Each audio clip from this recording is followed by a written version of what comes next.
কথা বুঝেছেন কি? আল্লাহ আপনাকে সঠিক বোঝার তৌফিক দান করুন। যুব সমাজ আজকে তওবা করো, আর খারাপ বন্ধুদের সাথে ঘুরবে না, ভালো বন্ধুদের সাথে ঘুরবে, যারা ঈমান আছে, মুখে দাঁড়িয়ে আছে, প্যান্ট টাকনোর উপরে আছে, 5 ওয়াক্ত সালাত আদায় করে।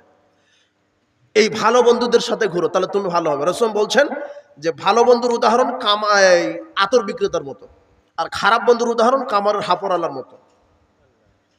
আতর বিক্রেতার সাথে বসে থাকলে টাকা দিয়ে কিনে নিতে পারবে, না হলে আতর বিক্রেতা এমনিতেই দিতে পারে তোমাকে, এক ডিব্বা দিয়ে দিল।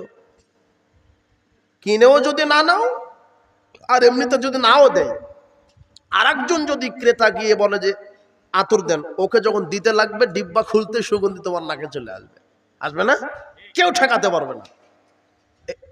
আর খারাপ বন্ধুর সাথে ঘুরবে, একটা গাঁজা খুরি আবাখুরের সাথে ঘুরছো, ও শুধু একাই আবা খাবে না, তোমাকেও দুপুরা গাঁজা খাইয়ে দিবে।